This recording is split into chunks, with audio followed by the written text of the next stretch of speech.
Hey everybody, and welcome to another episode of the IAIB Spotlight. I'm your host, Andrew Zarian, and today we have a very special guest. I say that every week.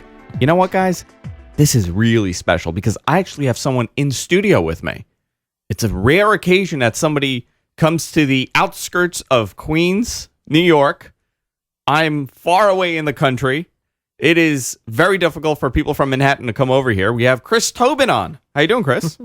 I'm doing well, Andrew. Yes, it's not that far. You haven't left. You were here last night, and yes, I know. I was slumped over the chair in the seat in the car after drinking last night. Our conversations got so heated that the alcohol just didn't get burned off. Chris is here with me. If you watch GFQ regularly, if you watch the Twit Network, Chris is part of the team behind This Week in Radio Tech, hosted by Kirk Harnack. You've been doing it for 3 years now? The show? 3, coming up on 4, yes. 192 episodes in. Yes. But Chris is not just a internet broadcasting personality. Chris has a very long history in traditional radio, in broadcasting and engineering, and we're going to be talking a little bit about his career today, but we also want to talk about setting up a recording studio, a broadcasting studio at home.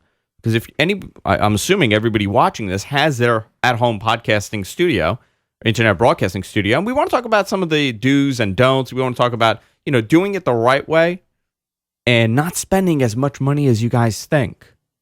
You don't have to spend an astronomical amount on building your studio out. And I have a list of questions that were submitted on the forum over the last couple of weeks about, building out the studio and acoustically treating everything and proper microphone techniques. So we're going to be talking about that also. But before we do, I want to go into your career in radio. How did you get into radio? Now, we've had this discussion many times, but I'm going to pretend this is the first time I'm asking you this.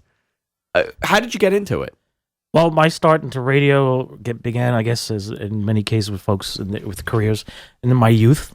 As a small tot, I enjoyed the magic of the box on my the kitchen table at the house, trying to figure out how somebody can talk to me through this thing that sits on the kitchen table with one wire stuck into it, the power cord, and just entertained by the music, the disc jockeys, what they said, and what little talk on the radio there was. It was usually something of interest. So it just now you grew up me. Here in New York, so who did you listen to? Yes, growing up here in the New York City area was, on the AM dial, you had the music stations like WABC, so you had Dan Ingram, Ron Lundy. And my very early youth, you had the good guys that just phased out just as I was becoming old enough to understand what was going on the radio. But WABC was the perennial successor. So you had Dan Ingram, Ron Lundy, Herb Oscar Anderson, all those guys. And that was just entertainment. It was music, entertainment.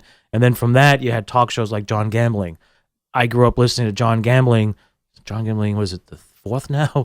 Not the guy that you're hearing on WOR today, but his grandfather. Wow. Well, that's the dynasty. The gambling dynasty. Yeah. Started, actually, that's the best part of it. John Gambling, we'll just say senior, the guy who started it, was actually the engineer of the radio station when it was owned by Bamberger's. Back in the early days of radio, businesses owned radio stations as an advertising tool. That's how they got the word out. Yeah. So WOR was I think it was Bamberger's in Newark, New Jersey, and the engineer of the station was John Gambling. The morning show host who did this fitness program, I think was either sick, something happened, and he couldn't appear. So John Gambling stepped in and took on the show. It was a great hit, unbelievable what happened, and then the rest is history. Yeah. I mean, literally. Yeah. Engineer of the station just happened to have the right talent to communicate to the audience, and off he went. Is that something that happens often? I don't think so. No, it doesn't happen often at all. But that's the history of that particular dynasty, and it's also a testament to what radio can do when you have the right, I'll say, chemistry elements involved. And that's part of what fascinated me when I did the research and learned more about all the voices behind the radio box. And I started saying, wow, this is pretty cool. And I also dabbled in electronics. I was notorious for taking things apart, as we all are as tinkerers or anybody does anything, whether you're a chemist or a mechanical engineer or electrical. In the early days, you learn. Yeah. That's what it's all about. And you're always learning. And one of the things I have to say, in my youth, between my parents, friends, schooling, neighborhood, neighborhood environment, we're always encouraged to keep learning or asking questions. Always ask why. Now, when in the early days when you were interested in radio and when you were considering going into radio, did you want to go on as a on-air personality, or did you want to, tinker around in the back? Like, Yes. both. And here's why. Because one, it fascinated me that this person behind a microphone can reach so many other people and touch them in such a way. It's like, wow, I have no idea who this stranger is, but I think he relates to what we're talking about. Yeah. But at the same time, because of my tinkering background or curiosity, I also wanted to be the person making it possible to do that. And in early high school, we had a high school radio station. It was Carrier Current, which was a transmitter that was connected to the power lines of the school, and you could use an AM radio to receive the signal. That's what Carrier Current is. The AM carrier is on the current wires of the building, power lines. That technology is still used today in many places. It's very, very efficient. So amusement parks do that. Oh, yeah, amusement parks, hotels. Yeah. There's a lot of places. And so working with those students, the faculty on that, understanding it better, because of my knowledge or learning, I should say, of electronics, I was one of the kids in the class that sort of knew more than the others because I did both. I understood some of the radio side of it, the talent, and then I understood the electronics. And I said, hey, early on, though, how did you understand the electronics? Is it because you just tore things apart and you put it back together, or did you start studying it? Well, yes to both. It's yes to both questions. First one is taking things apart to figure out what was what. So yes, did I get electric shocks? Absolutely. Did I burn my fingers? Absolutely. Did I blow things up and not make them, get them back together? Absolutely. But at the same time, my inquisitiveness also forced me to read. So I if anybody remembers, and I'll go back in time, Funk and Wagnall Encyclopedia. Everybody knows Britannica, but there was another one called Funk and Wagnall. Was for those folks who couldn't afford the Britannica series, but it was just as informative. Yeah. Just as, between reading that, popular mechanics, popular science, early ham radio magazines that I had access to, and reading all these things and figuring it out, I was like, oh, so I will say self-taught. Everything that I'm doing has been self-taught. And it's really funny you bring that up. I have a relative that's really into pretty much everything that we talk about here on the show, and he watches Twirt. And I asked him this. We were sitting down, and I asked him, "How did you get into this?" He goes, "Well, I taught myself." I go, "How did you do it?" He goes, "When I was young, I would read popular mechanics and popular science." Yeah. And I asked my father too. My father is very handy and mechanic, and he knows electronics. And I asked him too, and he goes, "Popular mechanics and popular science." That's what got me into it. So it's interesting to hear that, because now, really, those two magazines, popular mechanics still a little bit, but popular science is not really what it was. Well, you have to bear in mind the reason that's the case is because nowadays in our society, it's no longer it's a do-it-yourself society where you build or create physical, putting things together to make it work. Now you just buy it. Yeah. And you plug it in, and now and you if say, it breaks, what do? You dump buy a new one. Yeah, it's disposable. But people think creating something is by taking this microphone, the laptop in front of me, and a mixing console or a mixing desk, plugging the wires together, and now I've created something. Yeah. Well, yeah, you've created something, but really, you didn't create in the world of what a tinkerer would think of. Sure. You want to create something, I take the metal, I take a wire magnet, and I wrap it around and make a microphone. That's creating something. And that's when you're a kid, when you're inquisitive, that's what popular science, popular mechanics, even the Scientific American magazines, National Geographic, all these I've read. Do you think we've lost that drive to kind of tinker around and build it and fix it because everything is now disposable technology? Yes. I think a lot of it's lost because our society is moving so fast. Parents are not making the time to push the kids to learn. I remember as a kid, my grandfather was a jeweler, and he used to make watches. And he taught me how to make a watch. If I had to, I could probably, I would have to obviously read up on it again because I forgot, but I was probably 10 years old and I used to make watches with him. And I always asked him, why did you make the watches? And he would say, because we couldn't afford it. So I would buy, I would get the scrap parts, and when someone's watch would break, and I would take them and I would put it together and I'd make a watch. He also used to make little radios. As I remember as a kid, he used to make them, and it's a different mentality because it wasn't as accessible. I mean, in the 1930s, if you couldn't, who's buying a radio? But you can make one. You can make a short, Yeah, absolutely. So you started tinkering around at a young age, and you got into it in high school. How do you make this a job? What was your first gig in radio? First gig in radio was actually a friend of mine was already working at a radio station. They needed somebody in the engineering department to just do stuff part-time. And he basically called me up. He said, hey, you interested? But did you have experience in I had engineering, about 2 years of college radio experience, and then the remaining years of my youth with learning and self-taught. What type of experience? Was it on air or was it, It was both. engineering? It was both. And here's the other reason why I wanted to learn the on-air. When I was a kid, one of the part-time jobs I had was in a shoemaker, okay, a cobbler store. There's no such thing anymore like that. Yeah. Unless you go to Italy, you'll see cobblers. But it was actually a shoe store where you'd go in, you'd drop off your shoes, and in the back there were the polishing machines, the leather stitching machines, and I would fix shoes, literally re-heel them, re-sole them, or size them. And I'll never forget the guy. I think there's one guy in New York left that does that. There's probably, yeah. And this guy, I'll never forget, looked at me and said, "Kid, you seem to get it. That's good. But remember this, if you don't understand what the customer expects out of that shoe, you'll never fix it right." Interesting. And I looked at him like, "What do you mean?" And he gave me examples. And we had this one customer, I'll never forget this woman, 400 pounds. I'm not trying to be derogatory, but there was a reason I have to say this. Size 3 shoe. Yeah, the shoe, because the strangest thing, I could never figure it out, but he explained to me just this the way it works. You could be very large on top, but your feet can actually be small because that's your physique. Yeah. When you're overweight, it's not because your body decided to do something. You did something to it. But when your feet grow, you get a certain size, that's it. So her feet were smaller than her body, so the weight on the shoes, the heels would always break. They'd splinter.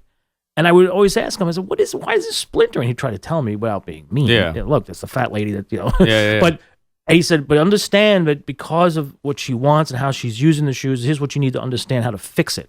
So I took that thinking, and through my part-time jobs, at all the different places, and then finally at a radio station, the first radio job, a college radio station. It wasn't a job. I was volunteer, but I learned the on-air. So I actually worked with the jocks, the student jocks, and sat behind the console, worked the microphone, did all that stuff, and realized that the setup really is horrible.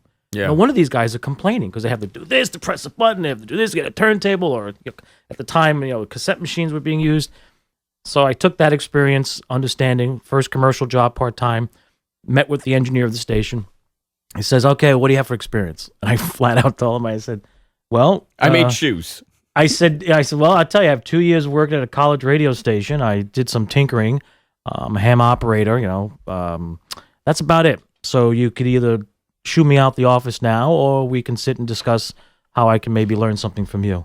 He just sat there. He sits back, goes, "Well, you know what? That's the most honest thing I've ever heard anybody say. Tell you what, I'll give you the job. You got it for 6 months. If you make it work in 6 months, That's great. We'll make you full-time." I'm like, "Really?" He goes, "Yeah, I like that." He goes, that's refreshing. Yeah. He goes, "You're absolutely right. You have no idea what you're getting into, but I'm willing to give you a chance." I'm like, Where was this? This was up in Connecticut. Up in Connecticut, a very nice station. I learned a lot with this guy. He was looking to retire. He's looking to get out. He had about another 5 years left before he pulled the plug and say, "I'm done." So he was just looking for somebody to maybe come in and take over the reins, because back in the day, that's what you did. Yeah. Nowadays, nobody even thinks to do that. And as a result, I learned a lot. I made friends with the jocks, the morning show hosts. My buddy was the midday host. Did you have people that were able to help you out? Or? Oh, absolutely. Yeah. And when I was starting to show them I understood what they did, they were willing to impart on me their knowledge. So it became a two-way street once they realized, hey, this kid's serious. He gets it. Or he's at least, when I tell him to him, he digests it, then it regurgitates knowledge. I was like, yeah, that's what I've been doing. And ever since then, that's what I've done. I always tell that when I talk to folks at universities for career day kind of stuff, or I'm asked to come into a college radio station to talk about things, I always tell them, do not specialize just in the one thing you're doing. You could be an IT guy and be the best Novell certified engineer if they still have them, but Cisco was it CCNE or CCNA? But if you don't know how that office worker is using those computers on that network, you will be the most frustrated individual, because they will be so annoyed. They're going to tell their boss, I can't get my job done. If I can't get my job done, the boss looks bad. If the boss looks bad, his boss looks bad. And before you know it, the owner of the company is calling you up going, what the hell are you doing to my office people? Yeah. Now see how how it goes full circle? Yeah. Yeah. And that's what I learned way back. Unfortunately, most people don't get to learn that anymore. But. Yeah, because you got the experience of both sides, really. Yeah, but if you learn both sides, and in broadcasting, it's crucial, because in broadcasting, unlike an office, it's about communicating one-on-one. No matter what it is, it's always one-on-one. Were you still at this point not sure if you wanted to be, on the engineering side and the production side or on air, or had you made your decision where this is what I want to do? I really like being an engineer. The engineering side I decided was more fun because I can get to do more. Because I noticed that if I'm in front of the microphone, it's somewhat limited because you're pretty much being told by others how it's going to go because, that's programming. The idea is to meet something. Also, at this point, when early on in your career, was the jock's mentality still, I show up, I do my show, I get my paycheck, and I leave? Or was that starting to change?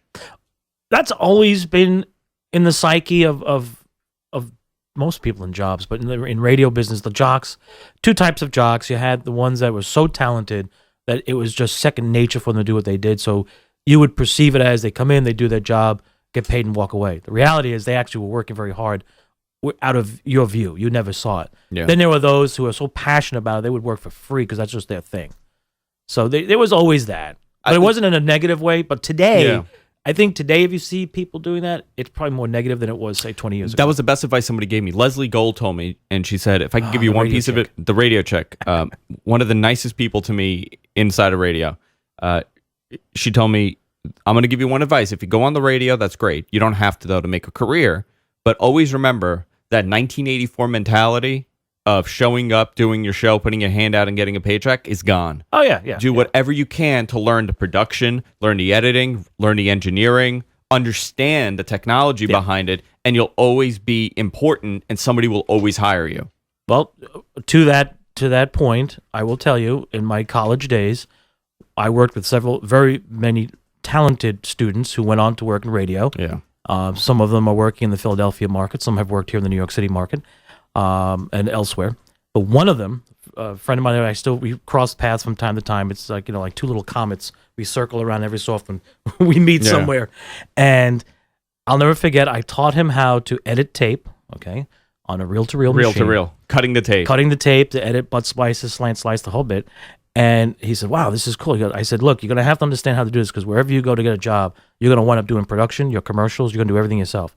His first commercial job after leaving the radio station was in Westerly, Rhode Island, for the radio station. There was an FM station, and sure enough, the PD, the program director, said, "Well, you got the gig. We're going to put you on, afternoons. However, you need to know how to splice tape, record, and produce your own commercials because that's how it does. We don't have a production director."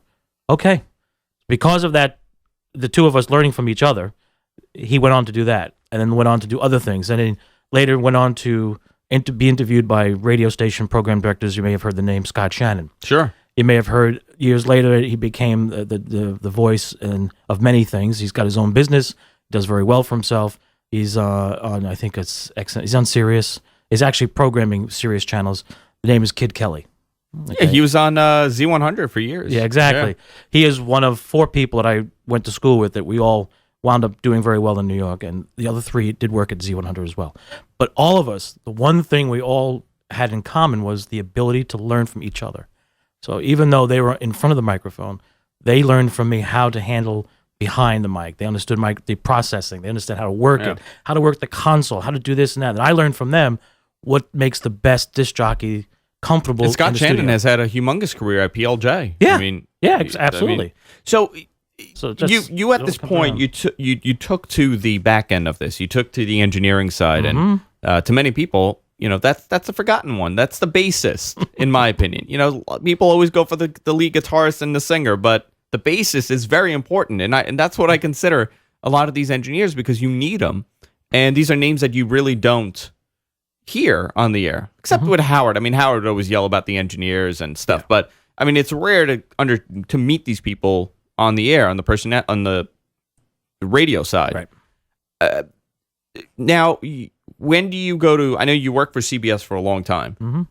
How does that happen, and what was that experience like? Because now you're going from small station Connecticut. What was your next move into bigger market? Okay, from Connecticut, I moved to another market. Job openings came up. I applied. I worked in Connecticut and learned everything I could. I worked for two different companies there. We were very successful. The stations were top in their market. We were top station, top billing, everything. And then opportunities pop up, job openings. And I would apply, and they'd say, well, what can you do? And I would explain to them, I have the ability to do this, this, and this. But I would speak to the program director or the chief engineer, or in many cases back then, it was always the general manager. you never talk to the engineer or the programming people until after the GM sort of said, you know what, I think this guy can make it. Now pass him on to the next two guys. If you agree, we'll hire. Yeah.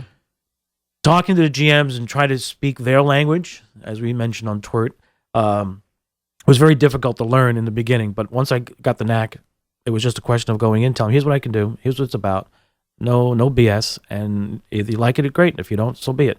I never went in with the attitude of, oh my God, I hope they give me the job because I'm desperate. I went in with the attitude of, you know what? You don't like me, so be it. Yeah. I'm not in any hurry. And that really does work in your favor. And that's what I did. And then from there, I went to a medium market station, Long Island, which was market 14 at the time. And then one day, a friend of mine who was working at a very prominent broadcast company in New York City called me up and said, hey, and he worked at a local radio station too in New York and moved up to the network. He called me up and said, hey, we're looking for a guy. I think you might be the one. I said, really? He goes, yeah. Can you come in and talk? I was like, all right, sure, no problem. I'll go in. I said, where are you these days? He goes, yeah, I just took a new job as general manager for the ABC radio networks. Wow. I'm like, wait a minute, I thought you were working at that other station called WNEW-FM, part of the Infinity Broadcast Metro Media, Group W folks. Yeah, no, I moved. I said, oh, okay, I hope I'm your second call. He goes, yes, no, the first call was to my wife. I said, good. So I said, yeah, sure, I'll come over. So I go in, I meet with the senior VP of engineering, and he looks at me, and I knew who he was because I read his articles in the trade magazines. You know, I worked at several radio stations that were ABC News affiliates, so I was quite aware of the facility and what they were about.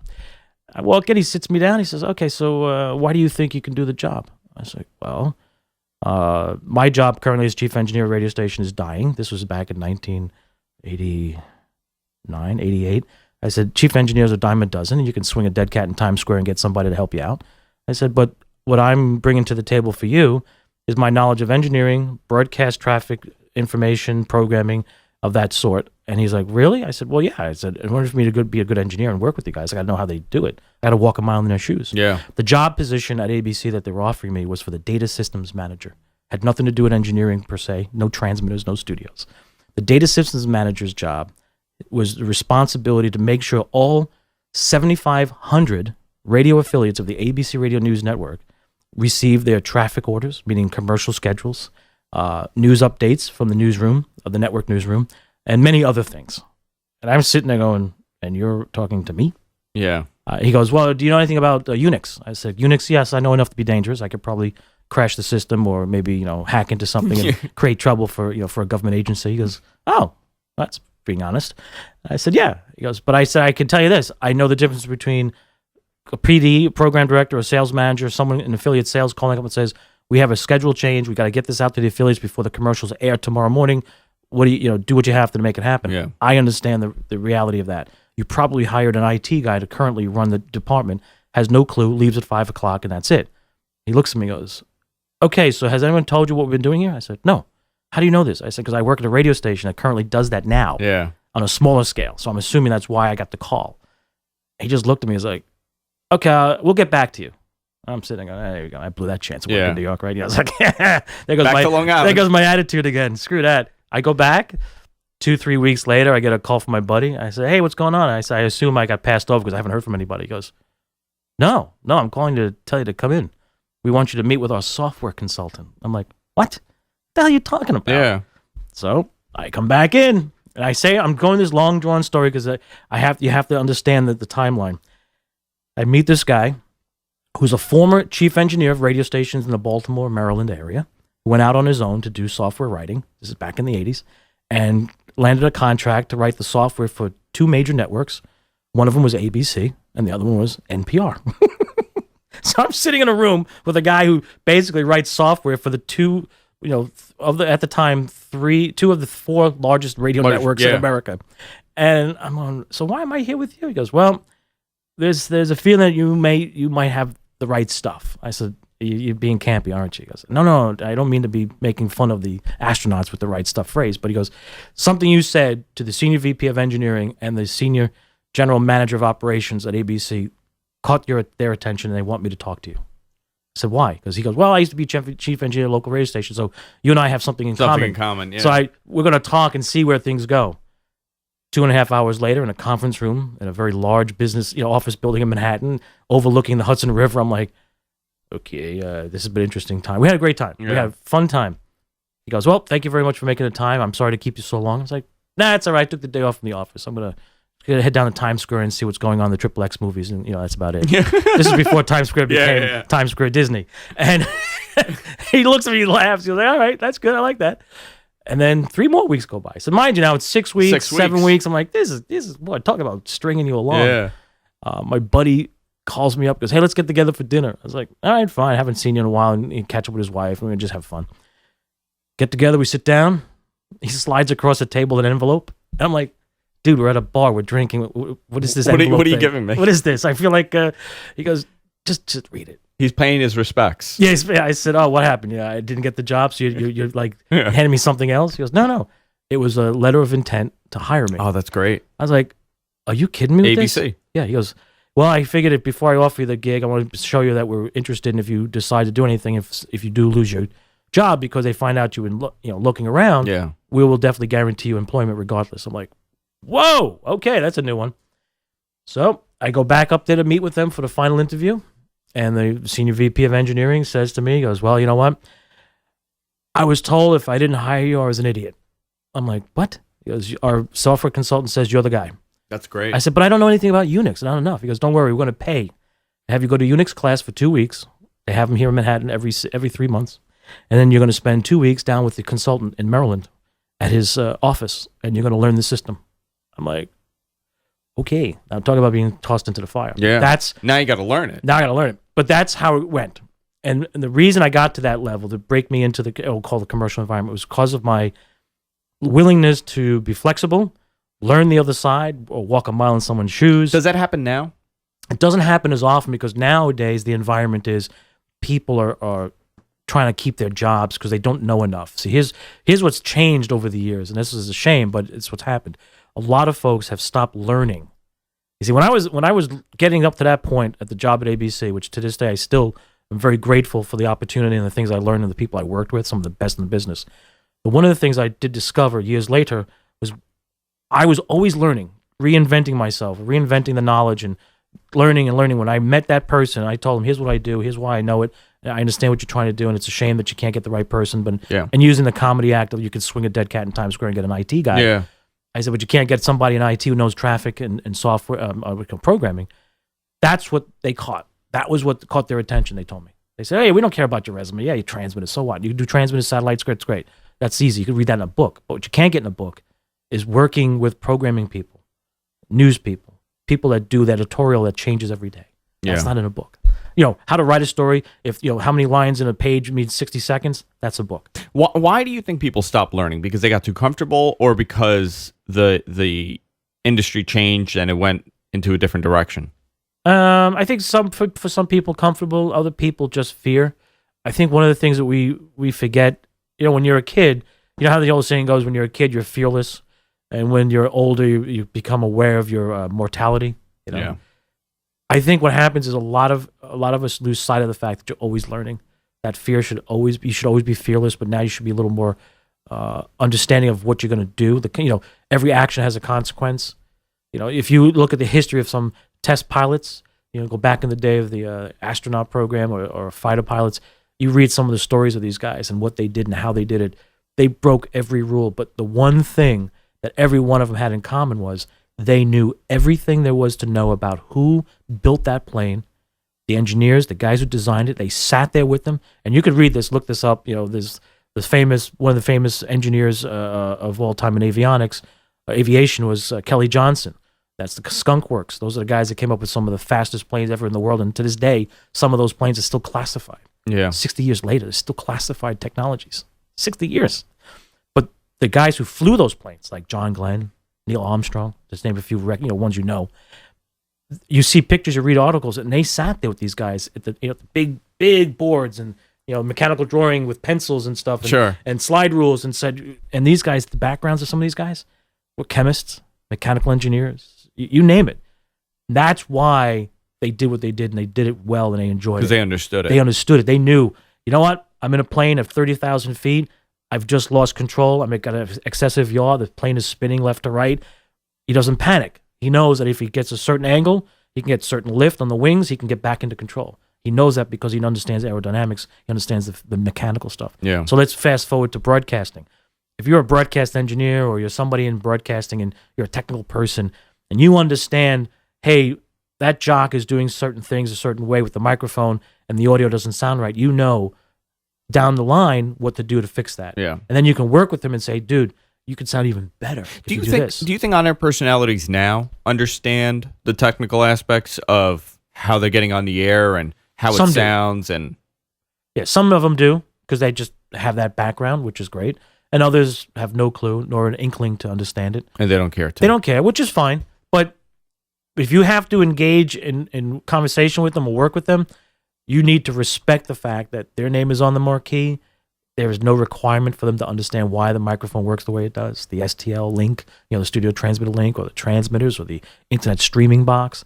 All you need to understand is their name is on the marquee. It's their show. You got to find a way to work with them, meet them halfway, and say, "I'm going to help you be successful or continue your success." Yeah. Once they see that, trust me, you'll have no problems. I've done this with many people. I'll drop names just an example. Mike Francesa I've worked with, great guy. He is exactly what you hear on the radio. Off microphone, great guy, family guy. He's got everything about him is just right. Can he be sometimes a pain in the neck when you're talking to him as you're talking sports? Absolutely, but that's his thing. But it's a good thing. It's not something. It's like you and I at the bar talking. Yeah. We get at it. We go crazy. It's not because we hate each other, because that's the passion. Yeah. Mike is the same way. I worked with Bill O'Reilly, and he too. His name is on the marquee, and things would happen during his show when we were distributing on the network for radio, and he would go crazy. I'd walk in and said, "Dude, what's your problem? Tell me." And I'd work with him. He'd be like, "Oh, you understand?" I said, "Yeah, absolutely. Here, try this, try this." Great, thank you very much. Never had a problem after that because he understood. I too am trying to get him successful or continue the success. I worked with Laura Ingraham with her radio show, same thing. G. Gordon Liddy, and Bob Schmidt at ABC News. I have Jim Hickey. All these guys I've worked with, and I learned from this one guy, the cobbler, that you have to walk a mile in his shoes and understand what they're doing, and you'll have no problems. Let's skip ahead a little bit. That's how I got to where I am. I mean, so it's everything after how that is just the same stuff. I had that one thing that early on in your life. Yeah. And it's kind of, you've taken it with you everywhere you've gone. And that's what you do. And if you do that, you'll succeed. It's not easy. Trust me. It's not as easy as it sounds. So you're not working for big radio station right now. No. You're doing your own thing now. Yeah. How did it change over the time, from the time that you got into radio to the time that you left, radio in that sense? I think it's just the industry's mature. They change. Back in the early 90s, the industry started shifting toward more value-added stockholder requirements, so companies were forced to make changes as to how they do business. 20, 30 years ago, if you're a radio station, you had a crazy idea to do something, nobody had a problem spending $10,000 to do the crazy thing because they knew what the outcome would be.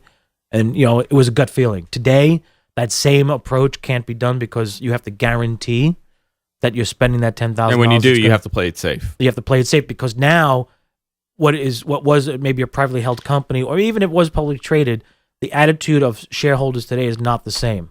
And that's what shifted the mindset over the last 20 years. And that's why I decided to, as I was doing stuff, I was getting less and less opportunity to really do it right to make the money for the company. I said, screw it. Time for me to move on, take my knowledge and go elsewhere. Do you think we're going to see another, Rush Limbaugh or Howard Stern type, charismatic, very engaging personality on radio now that, it's taken a different shift that may be risky? That's not going to keep the stockholders happy if something is a little too risky. Yeah. Is it possible now on radio to capture that type of... It still is. It is. It still is. The problem is you have to have somebody willing to take the chance and I shouldn't say take a chance, who gets it and knows that it will work and just stick with it. And you won't see that happen, I think, at the larger markets. I think the smaller markets is where you're going to find that people that engage the audience locally. New York City's a large market. New York City can be...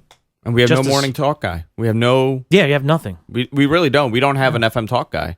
We don't have we have Elvis Duran. I mean, that's about it. Yeah, but he's only Scott one. And Todd. But Scott and Todd. You have two. All right, you have two morning shows that have been perennial have been with the market. 30 People years, have grown up with them. Okay, so they've grown up. They've gone through the life cycle.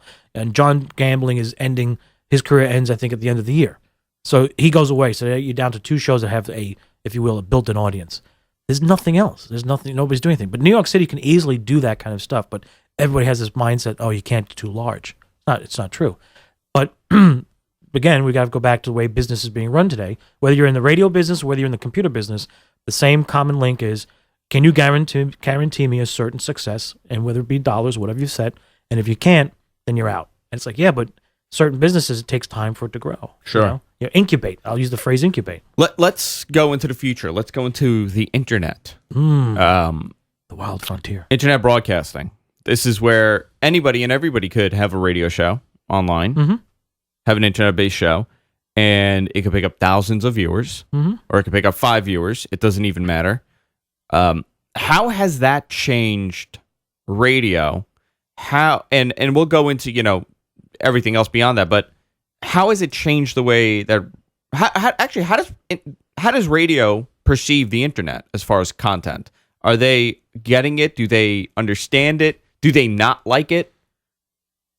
Well, everything I have to say from here forward is my opinion, remember.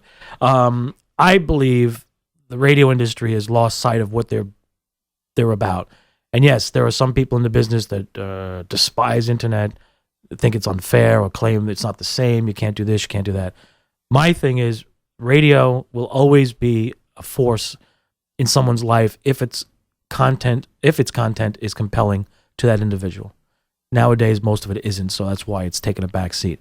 Internet radio, we'll call it, or internet delivery, has an opportunity to be the radio of 60 years ago, which is when radio first came out. KDKA had the first elections on the radio in 1929. People were like, oh my goodness, check this out. This is unbelievable. I cannot believe I'm sitting in my house in Lancaster, PA, hearing about the elections in Pittsburgh. Well, fast forward 60 years later, you now have the internet. And I've got this phone device that I can actually right now call up a radio station, we'll call it internet radio, anywhere on the globe, and listen to something really cool and go, wow, this is great. Why would a broadcaster, say in the terrestrial radio side of things, I use the word terrestrial, I know a lot of people hate that, but just for differentiation, why would you hate that? Why would you despise it? You should look at that and go, this is great. I should now make sure my programming, or maybe create programming that can be served to that audience. And that's what I've always said. I've said this for years, and I know friends of mine who've we've talked about this. I've always thought the internet part of a radio station, we'll call it the internet web, should have been an adjunct to the business model. Should have been a separate business if you choose, or it should have complemented what you did. Should not be trying to create a different avenue, a different reinvent the wheel type of approach. So internet radio is a future that can be really, really bright. Radio broadcasters who don't get it will fall behind, will shut down business, shut down the shop, and that's their only fault. The internet is not the fault of radio or TV, over-the-air TV's failure. It seems like 5-6 years ago, the fight for radio was XM, satellite radio. That was the competitor in some extent, but in reality, it was never a competitor. It was never a competitor because it's a paid model, it's a premium model, and they talk about 36 million subscribers to XM. Fine, let's say that number is accurate. How many people? That 36 million people have access to a service, while in radio, 300 million people have access to that. Yeah, it's not. It's not even 10%. No, barely 10%. It's perception of what you believe to be reality, and sadly, a lot of business managers, business people in radio just have lost sight of it.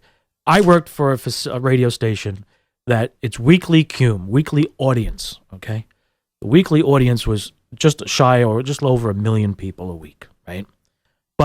And those are unique? Yeah, unique. Yeah. That would be the ratings. It was 1 million. I believe it was 1 million, if I have that right. It's been a while now.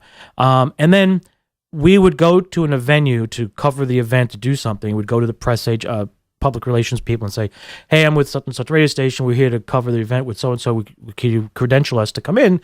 Blah, blah, blah. And they were like, well, this is an audience that's, we're reaching a certain audience.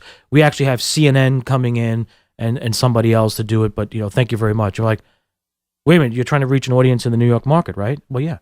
So what you're saying, CNN is the better choice? Well, yeah, it's CNN. I'm like, really? Okay, they're fine, and we'll just cover it as a news story from outside, and we'll see what happens. What do you mean? You know what? I'm only engineer. I'm just here to get credentials. If you want to know more about the sales and market reach and reach and frequency, you should talk to one of our salespeople or the news director who's with me. He'll be more than happy to explain the numbers. So then the woman's like, curious. I purposely did this because I was getting annoyed. Because we're getting shut out from something we should be at. And the news guy who's with me, he's like, all right, I guess I'm up. I said, yes, you are. I'm going to get the equipment and get set up because we'll be going in shortly. Because how do you know? I said, do your thing. He does his thing. He tells the woman, well, lady, I didn't like that, but he says, ma'am, just so you know, the radio station reaches about 1.2 million a week. We have an average cum or average audience per quarter hour, which is every 15 minutes roughly, of somewhere in the order of like 20,000 people, whatever, at any given time, based on the rating services of Arbitron, blah, blah, blah. CNN has the following numbers, which are, a meager tenth of all this stuff if you're lucky. And she goes, well, he goes, I'm just letting you know. It's up to you. And then I told him to use this line whenever he gets challenged. I said, ask her, did you take a cab this morning to come to the office? And she goes, yes, I did. What radio station was on in the cab when you got in? She goes, oh, I got my my news. He goes, yeah, what radio station? 1010 Wins. Yeah. Okay? 1010 Wins reaches more people, okay, than CNN does in a week. That's absolutely true, yeah. But I'm saying this not because I used to work there, but because of the perception. People perceive that CNN is a better choice for certain things because it's CNN. Now, CNN does a very good job what they do. I'm not knocking them. But let's put it in perspective of what we're talking about, local market. I'm not talking national, talking local. You know what? You get into a cab in New York City. Which radio station do you hear when you get in there? I put money on the table. 1010 Wins. It's either one of two stations, either BBC America on the NPR station or it's 1010 Wins. I said, what else do you need for, to credit, show what the audience is looking for and wants? And that dovetails back to, again, what are you doing in internet radio? Are you providing content that's compelling? People go for it. They don't care it's an AM station. It's what they want. They get it, they go with it. And that's where things fall apart. And they've tried to compete with 1010 Wins here in New York, and yes, they can't. There was an FM station. There was an FM Talk. FM Talk tried to do FM Talk News and failed miserably. And it wasn't because it was AM or FM. Okay, it wasn't the technology. It was because people knew. And I guarantee you that in your market, wherever you may be listening to this netcast right now, you have a favorite place to go to for information that you need that you can't get easily in an emergency or something like that. Now we're talking about local markets. We're talking about national syndication, things like that. But with internet broadcasting, with what we do, with a talk format, how does someone, and with local, I feel like with local you could gain a lot of popularity because you're going to a smaller market, obviously, and you're able to do a grassroots marketing. You're able to reach out more. You could reach out to businesses, and they could advertise. It's more one-on-one. But I feel like with internet broadcasting, the concept of local really doesn't exist because everybody's listening. Everybody's accessible. How does someone I'm a little different because my brand is local. I have Guys from Queens name, so I am kind of appealing to a local brand. But how does someone that's doing this appeal to a local market when you're so broad? Well, you're broad because the technology offers you the broad capabilities, but you're not broad because of the content. Now, GFQ, Guys from Queens, when you market the network, you're not always saying Guys from Queens. You usually say GFQ network. It depends who you're talking to because you're choosing the market or the audience you're trying to reach. And that's part of it. But the real success of GFQ is the content, is what you have on it. And that is where the grassroots comes out of. It could either be local, it could be national, it could be international, it doesn't matter. The content. We do This Week in Radio Tech, right? I'll use that as a reference because I'm part of it. This Week in Radio Tech can touch anybody globally. But we don't talk to people globally. We talk to you, the one individual that may work at radio, TV, or anywhere that does technology. You have the Mat Men wrestling, right? You have What the Tech. And then those in itself have an ecosystem or a support system that just develops on its own. You want to take it to radio and say, how do you start local? There was a guy on an AM station in New York City, over 30 years ago. He was doing talk. He was irreverent. He was doing music. People, couldn't believe the things he would say and do, but he had a following. He had a very strong following. They couldn't believe the fact that he could, turn the tables on stuff. And then what happened? The radio station that had him just couldn't deal with it because they didn't see it that way. Their perception was X, his was Y. Let's fast forward to that guy today. It's Howard Stern. Okay? Howard Stern started out grassroots local. No one knew him anywhere else in the world except in New York City and maybe a few other places, right? 86, 85, something like that. And here he is today. He's a well-known, I've had an opportunity to support through working with his show on the background, not foreground. I was in the background, keeping him on the air with stuff. Worked with the guys who did the same thing. I was like third tier back. Met him a few times. I had a roommate years past that actually interviewed him when he was working at that small little radio station. Oh, that was like WNBC 660, now known as WFAM. He interviewed him. I got a chance to sit and watch and listen. Guy was genius in what he did and how he does it, and it's evident by his success. He got it. Yeah, he got it. That's how you make it local. You don't force it on anybody. You just do it. And if it's local for the local guy, they'll pick it up and they'll tell somebody else. That's where I think people are missing the success stories and missing out. How do I make this work? I mean, I could sit here and put together, $200,000 worth of technology and make it, whiz bang, unbelievable. You can program your network from an airplane at 30,000 feet. But if you're putting out color bars or a barking dog and nobody wants to watch or hear it, guess what? You failed. You failed. Yeah. That's the reality. I mean, I know I'm putting it in simplest terms, but that's what it came down to. I met a gentleman briefly at a broadcast event. He was interviewed by a reporter. At the time, his competition had just hired a new news anchor. This is for television. And he was asked the question, what do you think of the changes at the news network and what they're doing? Do you think you have to be concerned about your upstart that you've just launched your new network? You're 4 years old, blah, blah, blah. His response was, he goes, well, you know what? I think if they had a barking golden retriever for 24 hours a day, they still couldn't get an audience. Yeah. Or they could do better with that. I think they could do better with a barking dog. This gentleman was Roger Ailes, Fox News Network VP, the head man, talking about CNN. Okay? He didn't care. It's like, look, do what you want. That's competition. I get it. We understand what we're going to do. We do our thing, and we make it happen. This was 5 years ago. Look where they are today. 5 years later, his comment, literally off the cuff, random, was not scripted, nothing, was, hey, you know what? I think a barking dog will do better than these guys. That's his opinion. He has that right. 5 years later, where are they still? Yeah. Okay? That's what you do. So if you're an internet radio broadcaster, netcaster, whatever you want to call it, just pick something that makes sense, that you enjoy, you can talk about with credibility, and and that's where you go from there. We'll talk about content a little bit with internet broadcasting, and then we'll talk about building it out and what you think is the proper setup for someone that's doing this. Oh yeah. When it comes to content, there seems to be two types of shows that have gained popularity. I think now there's a small group of people that are doing very niche style programming, like This Week in Radio Tech. You don't get nicher than that. I mean, it's appealing to a very specific audience. But up until now, it's really been comedy podcasts and technology podcasts. They run everything, everywhere you look. Is that the right way of doing it or the wrong way of doing it right now? Because there's so much, that genre is so saturated where discoverability is getting difficult. I know people that were doing this 12 years ago. They got into it in the early days, and you could put a show out, and people will find it because there was really 20 other people only doing this. Right. Now, there's 20,000 people doing it. Well, I don't think it's something of being saturated. I mean, if you're good at technology, I've met many netcasters who are technology netcasters. They do a really great job of some of the stuff. I've learned a few things from them watching their videos. I think nowadays, with the way search engine optimization works, and keywords and all the other, you can do 6 dozen different ways of doing it.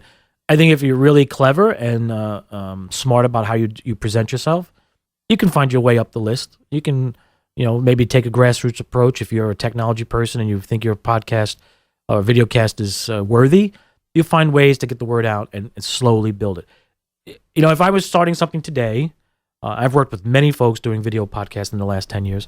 If I was to start out today fresh, advising a friend or somebody, I would say start small, low impact on the money, just simple stuff, and then build slowly. Listen to yourself, make sure you ask the question. And this is a friend of mine who's a program director 20 years ago told me this one. He goes, simply ask yourself this one question: if you're going to do this, you're going to do that, blah blah blah. Who cares? Yeah. If you can answer who cares, I guarantee you've got a success, and it'll grow. And I'll never forget that. And he used to do this to the jocks. he would take the jocks in, and anybody who's a disc jockey now or retired or whatever remembers those days when you get called into the program director's office for your weekly meeting to go over your show tapes, or nowadays, the air checks on a computer, and you talk about the elements in your show and what was good or bad, or what you missed the mark, and what we're presenting to the audience, what we want them to perceive. And he would always sit there with the phone calls, and he'd sit and listen to the call, the jock interact, blah, blah, blah, and then he would just sit there and goes, who cares? And the jock would respond back, yeah, you're right, nobody would care. And he'd slap the table and go, that's the point I'm trying to make. I don't want them to say who cares and walk away. I want them to say, I do care, and what the hell are you talking about, and why can't I get more of this? Yeah. And I'll never forget that. I sat in one of his sessions. I worked for a broadcast company, I have to say. It was the only one in my career that actually forced the other departments to sit in other departments' meetings. So engineering would sit in programming once a week or once. That's actually really it was smart, genius. yeah. It was genius at the time. It was like probably unheard of. And I remember sitting in sales meetings. That's how I learned sales, marketing, promotions. I learned that, news, and the programming department. I got to watch jocks get literally torn down. I was like, whoa, talk about rejection. But I learned a lot. And that one line, who cares? So, this week in radio tech, sometimes we have topics that some people say, who cares about it? But then there's always like, oh, I do. Oh, okay. Yeah. All it takes is that one person, or that one answer is, yes, I do. Great. Then roll with it. So if you're doing tech, or you're doing comedy, or maybe you're doing building furniture, maybe you're a carpenter, and you do carpentry in such a way that it's an old style that's been lost because it's all automated, and you like doing it, and it doesn't cost you much to do it. You make a video podcast.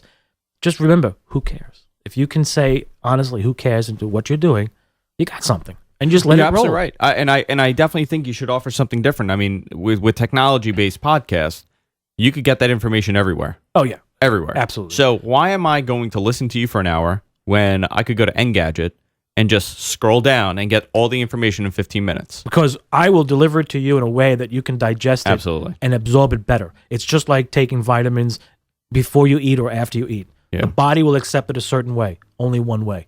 And that's the way it makes it work. And it's the same story. And Gadget's a great site. Yeah. I use it all the time. But there are times I like to see somebody else. Like there was a guy, what the hell was that? I can't remember his name now. It was a guy who did this tech podcast I would catch every so often. And he would talk about why a certain router wasn't the one to use for this or that, for gaming. And I was sitting there going, oh, that's interesting. I know exactly what he's talking about. I knew the exact technology part of it. Yeah. But what he added to it was, here's why it'll never work. And he would show a gaming setup and say, here, this is it. And you'd be like, oh, interesting. That's the difference. My approach has been, I'm not an expert on anything. I'm an enthusiast. Yeah. I'm not an expert on audio. I'm not an expert on video. Technology, too. My most successful show, I am not an expert in. I'm not qualified to sit there and tell you the technical reason behind what I'm saying.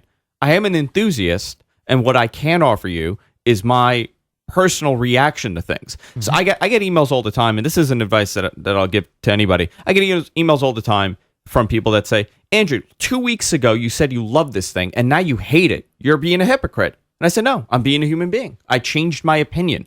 At that moment, you got the reaction. You got the sheer emotion of what I was feeling. Yeah. Now, 2 weeks later, now I feel differently. That's why you're listening. You're not listening because I'm going to sit there and list the technical specs of this product. Yeah, you can look that up. You're listening because I'm either being erratic, or I'm making a lot of sense, or you don't agree with me, or you really agree with me. And I think that's the approach everybody should take. There's so many shows out there that just sit there and just report the news and read the news. You could get that information 50 other places. People are listening to Twert not because you, Kirk, Tom, and Chris are reading things, because you guys are interacting and talking about personal experience. Yeah, that's exactly it. That's why people listen. Yeah, I mean, I've gotten plenty of emails from people, comments I've made on Twert, and they're like, you were spot on about it. I was like, well, you do realize what I was saying was, by some standards, being mean and putting people down, or technology, that is. And they're like, yeah, that's right. But, you were right about it. I said, well, that's my opinion. That's the way it works. But that's what it is. Yeah. You can, so I always tell people when I do presentations at conferences, and somebody goes, do you need a projector for a PowerPoint? I'm like, no, I'm not going to do a PowerPoint. You're not? I was like, no. Why? No. Why? What are you, crazy? I'm not going to do a Keynote or a PowerPoint, whatever software you want to call it. And they're like, well, how are you going to do this? I said, well, I think I'm going to do the old-fashioned way. The moderator looks at me and goes, what's the old-fashioned way? I'm just going to talk about it and engage the audience and take questions. And they look at me like, huh? So when I open up my presentations, I just did this at the Audio Engineering Society panel this past October. I just open up and say, look, I don't have a PowerPoint for you. I have a couple of pictures I'm going to put up, and we're going to talk about them. If you'd like the PowerPoint presentation, you can talk to one of my other panelists here. They'll be more than happy to show you theirs. And if you want to know more about the technology we're going to talk about, there are several websites you can look up that information. But for today, you and I are going to talk about why these pictures I'm going to show you make sense for the conversation or the topic of this today's panel.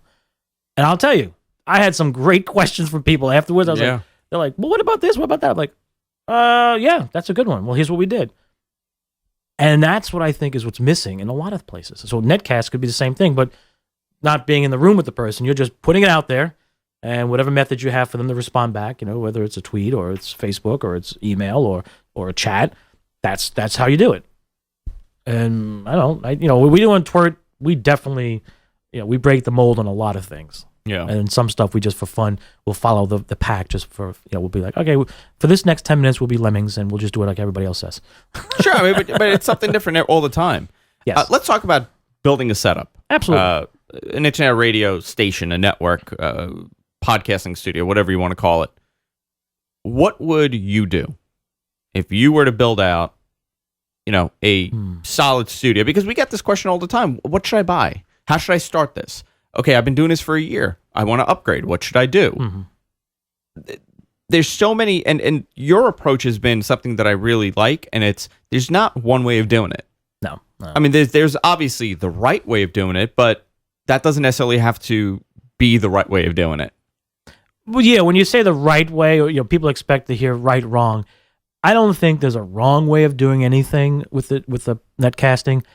I think what happens is we lose sight of what it is we're trying to accomplish. So I would take the approach first. I'm an individual. I want to do a netcast. Okay, my question to you is, what are you going to talk about? Curtains. Okay, fine. You're going to talk about curtains, fabrics. Okay, great. History of fabrics and where they come from and dye processes and all these other things. That's great. Where are you going to do it? Well, I have a spare room in my apartment or a closet or a cubby. Okay, great. Do you want to do video? You're going to do video and audio only? I think in video because I have to show the curtains. Okay, fine. Tell you what. Do you have an old computer laying around that somebody doesn't want or whatever? Yeah, good. Go out and buy yourself. I'll use Logitech because their cameras seem to be most consistent that I've tested. I haven't tested many, but Logitech cameras seem to be the test consistently. Get a Logitech webcam. Don't have to worry about doing 1080i, 1080p, 720p, HD if you don't want to. Set that up. Microphone now. Get yourself a simple mic. Anything under $100 will be fine. You don't have to go crazy. What would you recommend to them? ATR 2100? ATR 2100 is fine.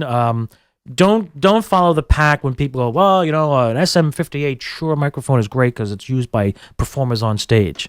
Well, there's a reason why they do that, because they swing it on the end of the micro cable and they want to hit people with it. And then when they break it, it's easy to replace. And they break it, they have a road crew that takes care of it for them. So let's put things in perspective. The 2100 by Audio-Technica is a great mic. It works very well. It's priced right. It'll get you started. Okay, so if somebody says to you, "Oh no, I'm going to use an SM7," that's the microphone I'm pointing to right now, the one I'm speaking on, or I'm going to use a Neumann mic that Andrew is using. No, you don't have to do that, because remember what we're talking about. It's the content that's going to drive the audience to you. So as long as they can hear you clearly, as long as you pronunciate and enunciate everything clearly, and they can see you clearly, that's a start. So the webcam, sub-$100 webcam will be perfect. Now you need lighting. Why do you need lighting? Well, the webcams today are not inferior, but the size of the imager, which is the lens, we'll just call it for that, is so small that you need a lot of light for the thing to work properly. You go to Home Depot, Lowe's, or a local hardware store, and you get yourself 3. I'll say 3 because it makes sense. I've done it, and it does work. 3 CFL lights, okay, the compact fluorescent lights, and they're usually... the branding of them varies from Sylvania to GE to others. You want daylight color, okay? Daylight color is typically 5,000 Kelvin degrees. That simulates the closest to what our human eyes are accustomed to, what you're watching us right now. is roughly 5,000K. Actually, it's funny you say that, Or, because it's in a range. I'll just say it's in a range. Well, I'm compensating. I'm actually sitting at flat 5,000K because I'm compensating on the camera, because these are a little over. I think these are like 5,400 or 5,300. Yeah. And the camera's set at like 4,700. Oh, so it's a little cooler. So it's a little cool. So I'm balancing. I'm actually at 5,000. Well, that's why I'm saying you can grab these bulbs. You get 3 of them, and here's why you're going to go 3. And you get 3 bulbs. They're really small. If you see my hand, it's about 3 inches tall and maybe an inch in diameter. I have them at home. I use them for the Twerkcast. It works pretty well for me. I'm doing some changes there. And you take the 3 of them, and what you do is you put them in front of you, typically about arm's length, maybe 2 arms length, depending on the amount of room you have to work with. And you put one center straight in front of you to start, then off to the right, to the left. So you think of 3 of them, and if you could picture lines of light coming out of the bulb toward you, you want all 3 lines to intersect right where your face and microphone are. Yeah. Okay? That's to start with. Now, don't worry about color balance 100%. Or understanding the color balance technology or the temperature ranges and stuff like that, because you get somebody giving you some grief.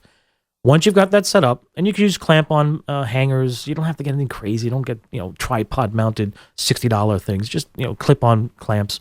Clamp it to a shelf above you. Find a space that you can work with that makes sense. The lights should be roughly, an arm length, 2 arm lengths away from you. Try not to go too far above you. Stay within about a 3-foot, angle, if you will. And then what you do is you go into the web software for the webcam, and you look at the picture, and you try to get a color balance. So the thing to do is background. Try not to make it too dark. If you can, make it somewhat, we'll say, a lighter color, because the darker it is, the harder the video compression has to work. So you do it light color. You should wear something contrasting so you don't blend into the back wall. So if the black wall, in this case, is a blue, I'm wearing something lighter. I purposely went with a jacket a little lighter in color so there's contrast. And once you do that contrast, remember, our eyes see things in reflective light. And as a result, you want the light to reflect off you so the camera responds accordingly so that we can see properly. That's why I'm saying do the contrast. Now, this doesn't require thousands of dollars to do. You can have a simple jacket or a shirt. It doesn't have to be anything special. You just want contrast. And you have to experiment. You'll see when you look at the webcam software, you'll notice if your skin tone is not flesh tone, right? What we look like, make the adjustment. That's what they call white balance. White balance is the color temperature balance of the camera based on the light that it sees. So if all 3 lights are the same color temperature, you're starting off the right way. If you took 3 lights of different types of color temperature, your camera will constantly be trying to adjust for it. Yeah. And you'll either come out very blue or very green or sometimes very red. So get the 3 lights, then you go to the white balance setting, see where it moves to a nice nice balance, take it off auto, save the settings, and you should be fine. Everything else you should be able to leave alone. The gain and other adjustments shouldn't play around much. Because I know with my Logitech camera I've been using, if I take the white balance off auto, everything else stays just fine. Yeah. It's the white balance because it's based on light reflection. So as I move around, if I had a light meter in front of me right now, that needle would be going up and down, or the display numbers going up and down. So that's the easy start. So sub 100 webcam, sub $100 microphone. Now the computer. Would you tell them to go USB, or would you recommend a mixer? I think if you're starting out just for yourself, I'd go USB. To get started, get a feel for it, because again, the goal is to understand your content creation, what you're trying to do, what you're trying to say, convey, the story, the storytelling maybe. So let's start off with a USB mic that you can plug into any computer you get your hands on. If you start doing a mixer and everything else, now you're at, I'm going to call it 3 tiers of netcasting. Tier 3, I'm starting out, I'm incubating, I'm trying to figure out where I got to get my legs. It's like a newborn baby. You're learning the environment. You're figuring out what to eat. Who's going to feed me? Why am I getting fed by you? And what's going on? Tier 2, I'm past that. I'm now, I'm 3 months into it. I've got a rhythm. I've got things happening. Tier 2, we could start with a mixer, and so now I'm going to bring in other elements. Yeah. Because really, when you think about it, what's the mixer for? For mixing sources. Well, if you're the only one on camera, why do you need to mix? Why do you need to mix yourself? Just play it safe, play it easy, and then, as we'll call it, the tier 3 person using the USB microphone, single microphone.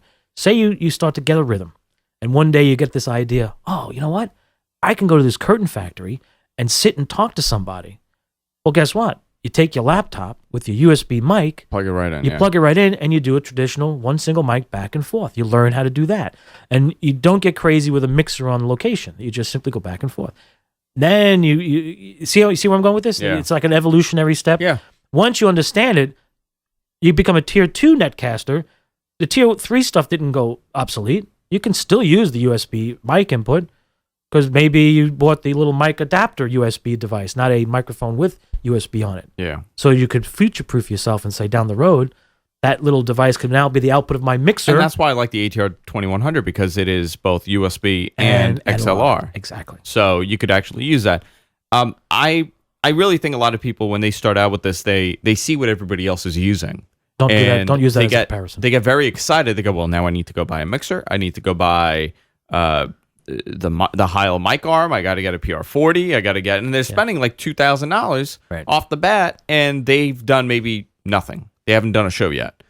And they do a show, and they realize it's not for them. Right. I'm a big advocate of that microphone. That's why I always tell people, go with that because you're future-proofing yourself, and you know what? You could get a good couple of years out of this. Oh, easily. Yeah, easily. And you know what? You need a secondary mic. It's a phenomenal secondary mic, and you're going to be able to use it. Yeah. I wrote an article 2 weeks ago about, earlier this week about, and the title was "Every Podcaster Should Be Using a DBX 286." They should. And, why aren't they? People message me to go, well, I'm using a USB mic. How could I use it? I'm like, well, you can't use it if you're using a USB mic. It's not for you. This is for a different tier. That would be a tier 3. That's a tier 3. If you have a mixer and you have a microphone, you know what? You should be using a DBX. At what point would you say I'm going to take that leap? I'm going to start upgrading my stuff. When should they do it? Well, I mean that's probably unique for everybody. It's different for everybody. If you were to say like a time frame, I mean, let's say I'm doing this for 6 months. I'm doing it for 8 months. I'm doing it for a year. I'd say after the first year, by a year's end. We'll put it this way: the anniversary date of your launch. By the anniversary date, an anniversary, remember by definition, is a yearly recurring date. So not 6 months, not an anniversary.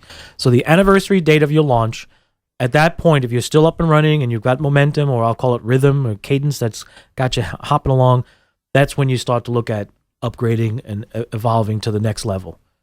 Because by then you've probably already gone to what I call the tier 2, which is a mixer, maybe 2 microphones because now you've got 2 people in the studio, or maybe you don't have anyone in the studio because you're doing it at home and you don't want people in your house, but you have a portable kit that you take on location with a mixer, okay? But then you get to tier 3, which is, I'd say, the anniversary date of the launch. Now you're expanding into gating, compression of the microphone, because you got to really, button up that production set. I always tell people, learn to hear the imperfections. That's tough. That's when you know to fix them. Yeah. If you never learn them, then you don't know what you're fixing. Right. I know a lot of people that they got a DBX and they got it immediately. They built the studio setup and they're cranking the EQs and they're, taking this and then they're driving it all the way. Exactly. And they're making the red lights go up on there. And they do it because they think this is what it's supposed to sound like. Right. But they don't know why. Right. I mean, listen, my audio is not perfect, and it's not going to be perfect because I'm not in a acoustically treated environment. It's not the perfect environment for this, but I could come close. I could fix it. The audio here is exactly what it should be for this environment, and that's expected. And we know that, and it can always be improved on if we change the environment. Same is true if you're starting out. I know a lot of folks who have been doing video podcasts. They were doing it from their closet. Because why? The clothing in the closet acted as a nice acoustic dampener, and that was the first start. I know someone that's right now on vacation in Hawaii, and every night they have to record their podcast. So what do? They built a fort with the blankets, and they record under the fort, and it sounds unbelievable. Yeah. It's the best the podcast has ever sounded. Yeah. And it's not crazy. And I've worked with voice talent in their home studios before they built a little booth, and we built these little walls with blankets in their closets and we found the sweet spot for the microphone and the whole bit, and it worked. These are things you can learn and develop over time. That's why I would recommend start off simple, whatever computer you choose. If it's a laptop, just make sure it's got some, oomph to it. And don't worry about being HD video. Just go standard definition is just fine because you're going to need bandwidth anyway. So standard def to a Ustream or a Justin TV or Daily Motion, whoever you use, it'll be just fine. And then learn, understand. Like as Andrew pointed out, understand how the microphone works, placement, the artifacts if you talk too close to the microphone, or if you talk like this, hey, what's going on? I'm going to talk. Oh, yeah.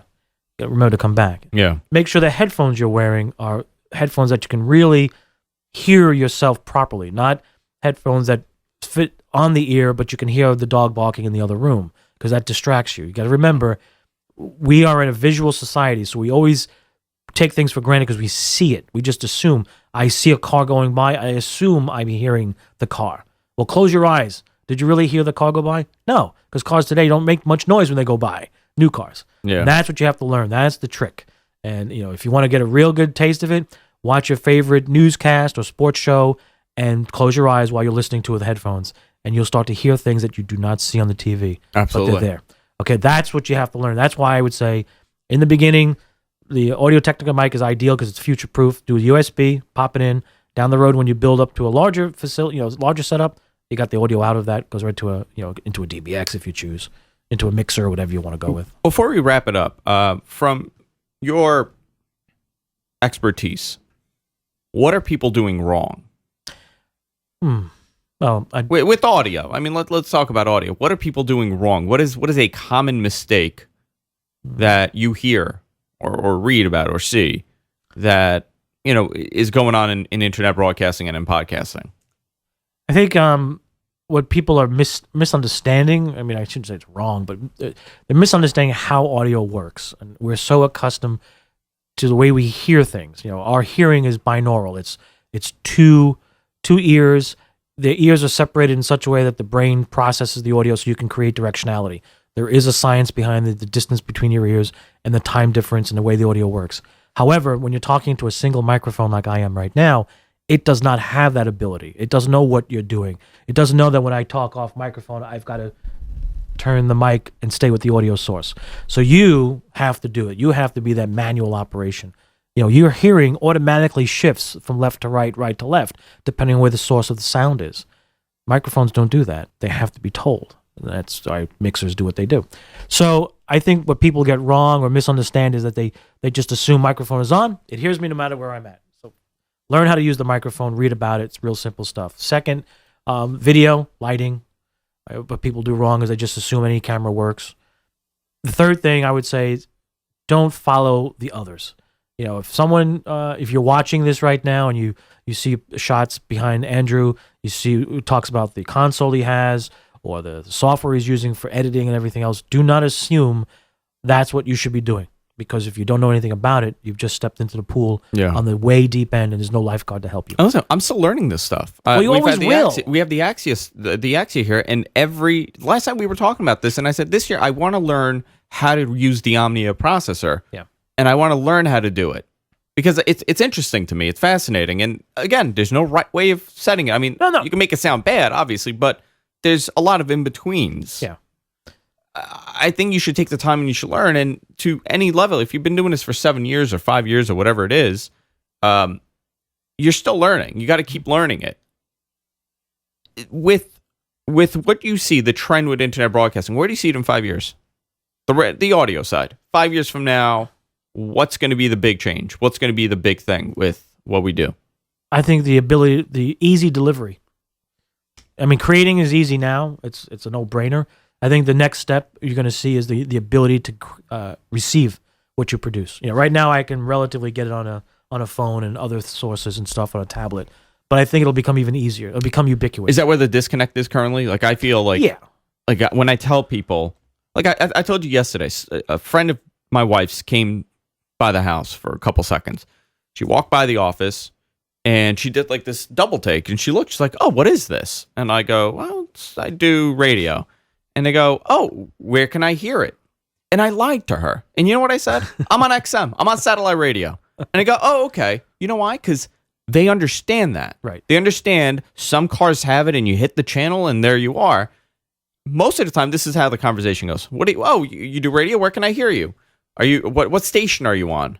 Well, I'm not on a station. It's internet radio. Right. But how do I listen to you? Well, you could download an app. You could download the Stitcher app. You could download a TuneIn app, and it's always on. So you download the app, and now you sign in. You got to register, of course, because you got to register for everything.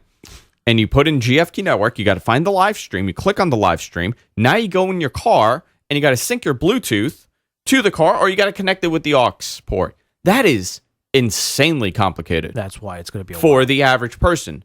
They don't grasp this concept of, holy crap, it's like 50 steps. Until we are able to start the car, hit the preset 1, and boom, there it is. It's going to be a big problem. Yeah. Well, you know what? You just explained what took place over 100 years ago with radio when it first came out, and then when television came out, the difficulties of being able to receive it. Yeah. And eventually it became a mature industry. And as you pointed out, your friend came in and said, "Where are you on the radio?" She didn't ask you, are you on TV? No, because she didn't see anything that was video related. She just assumed it was audio, and audio means radio. And that's what people don't get. It's you have to make the experience easy, straightforward, and just go with it. And radio stations are blowing it, so they're just idiots. And TV is not. I'm also living a lie. Well, that's your choice. I'm lying to all these people. Yeah, but you're not lying. You're sort of you're distorting the truth because you're trying to help them understand what it is you do without making them appear or feel intimidated. I mean, that's what you're doing. It's not a bad thing. It's a whole group of people that I gotta now tell people, like when they're like, "Oh, how's XM?" I'm like, "Oh, Yeah, the contract ran out. We decided to go our separate ways. Yeah, I'm waiting. Well, I'm giving it some time until I tell this poor woman that I'm no longer working at my job and I'm doing something else. Yes. Like now I got to continue this crazy lie that I'm living. Well, what you're gonna have to do is have the app on the phone already set to go. Set to go. Yeah, here you go. Here it is. Oh, you mean I get on your phone? My phone? Yes. Ah, there you go. We're out of time, Chris. But this was a lot of fun, and I want to have you in again because I tried to cover as much as I could today. Yeah, I guess I was a little too long in the tooth. No, you were phenomenal, and I want to do a more detailed show next time where we discuss, live streaming online and how radio is doing it and how we are doing it. I want to talk about the competition between traditional broadcasters coming online and how that's going for them. Because a lot of them are now very happy with what's happening when they go online. They're going about the wrong way. I want to talk to you about that. So maybe in a couple of weeks, we'll get you back in here and we'll talk about more stuff. Chris Tobin, everybody, you can watch his show, This Week in Radio Tech. He co-hosts almost every week. Yeah. Almost every week with Kirk Harnack, Tom Ray, Chris Tarr. Last night's show was a lot of fun. I actually enjoyed listening to it. They broadcast here on the GFQ Network Thursdays at 8 p.m. East.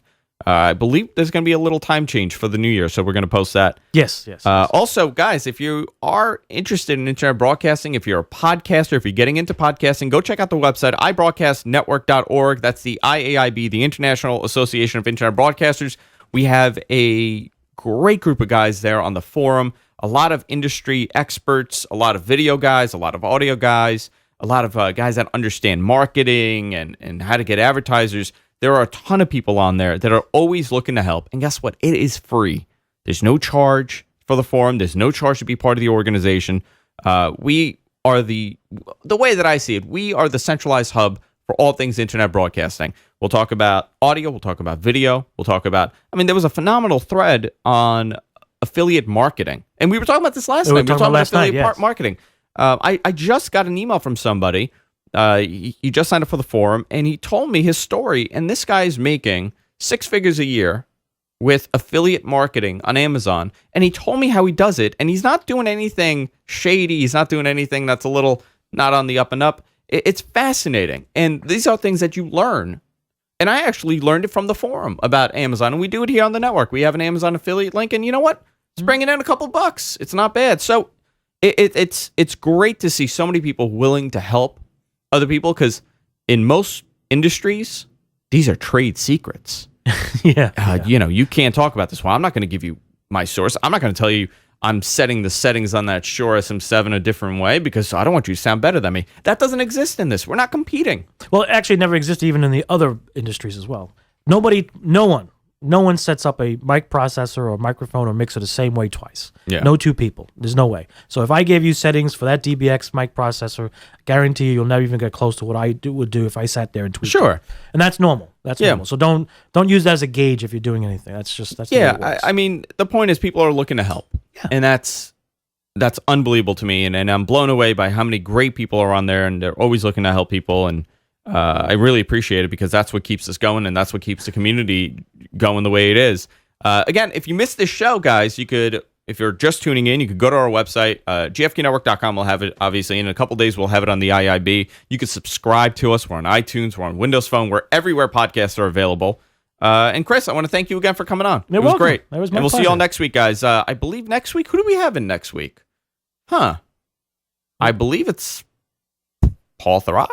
That I think. should be fun. I'm not too sure. I believe it is Paul Thurrott. I got to look at the list, but we have a ton of guests for the next 6 weeks, and we're going to take off for the New Year a couple of weeks, and we're going to come back. But a lot of people, and then we'll have you in again. Fine. Yeah, I have no problem with that. I mean, I'll tell people like it is. If you're an idiot, I'll tell you you're an idiot, and I'll help you, fix that problem. Yeah, that's it. But some people in the chat room were complaining about things are, aren't as simple as I make it out to be. It's true. They're not that simple, but if you take it with a proper methodical approach, you'd be surprised how simple it can be. And that's for I see a couple of guys belly aching about things. I'll leave it that way. All right, guys. We'll see you all next week, and that's it. We're done. Alrighty.